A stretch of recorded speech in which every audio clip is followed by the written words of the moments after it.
मेरे सभी बच्चों, मैं तुम्हें नैतिक मूल्यों पर हिंदी कहानी सुनाता हूँ, समझाता भी हूँ। लकड़ी का कटोरा, एक प्रेरणादायक कहानी।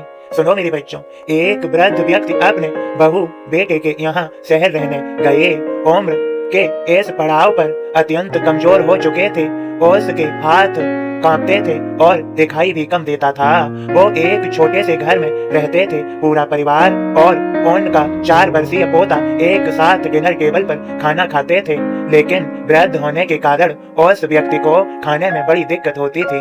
कभी मटर के दाने उनकी चम्मच से निकलकर फर्श पर बिखर जाते, तो कभी हाथ से दूध छलक कर मेज पोस्ट पर गिर जाता।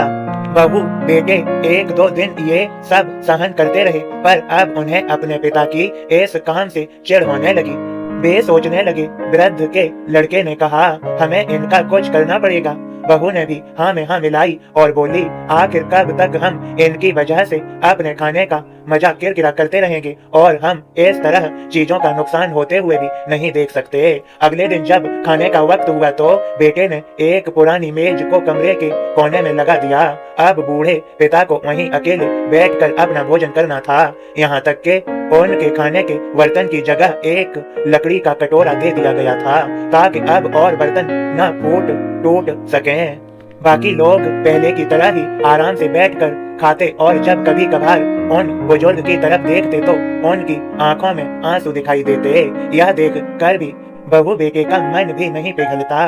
वो उनकी छोटी से छोटी गलती पर ढेरों बातें सुना देते। वहाँ बैठा बालक भी यह सब बड़े ध्यान से देखता रहता और अपने में मस्त रहता। एक रात खाने से पहले उस छोटे बालक को उसके माता पिता ने जमीन पर बैठकर कुछ करते हुए देखा।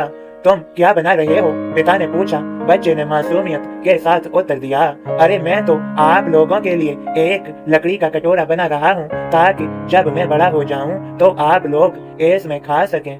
और वह पुनः अपने काम में लग गया। पर इस बात का उसके माता पिता पर बहुत गहरा असर हुआ। उनके मुंह से एक भी शब्द नहीं निकला और आंखों से आंसू बहने लगे। वो दोनों बिना बोले ही समझ चुके थे कि अब उन्हें क्या करना है। उस रात वो अपने बूढ़े पिता को वापस डिनर टेबल पर ले आए और फिर कभी उनके साथ अभद्र व्यवहार नहीं किया।